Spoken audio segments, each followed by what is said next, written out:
अब युद्ध अपने चरम की ओर बढ़ रहा था। विशालकाय वानर और भालू सेना काल के समान प्रचंड रूप धारण करके युद्ध भूमि में दौड़ पड़ी।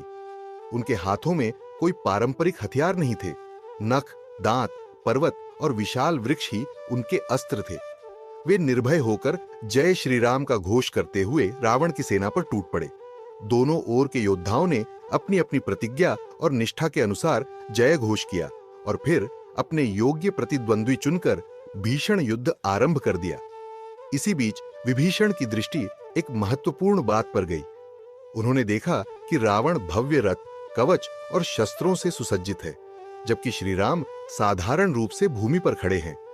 प्रभु के प्रति प्रेम के कारण उनके मन में चिंता उत्पन्न हुई।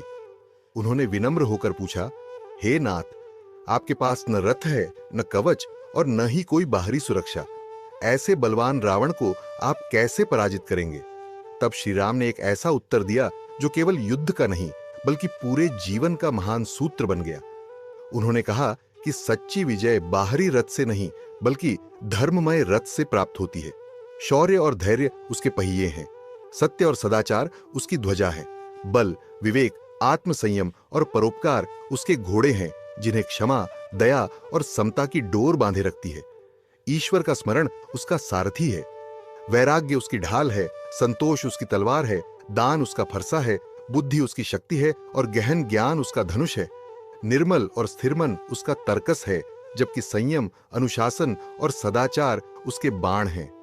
गुरु और श्रेष्ठ जनों के प्रति सम्मान उसका अभेद्य कवच है।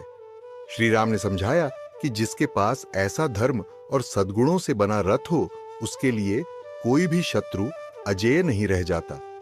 यह केवल विभीषण के प्रश्न का उत्तर नहीं था, बल्कि यह संदेश था कि जीवन की सबसे बड़ी विजय बाहरी साधनों से नहीं बल्कि भीतर के गुणों और चरित्र की शक्ति से प्राप्त होती है। जय श्री राम। जय श्री हनुमान।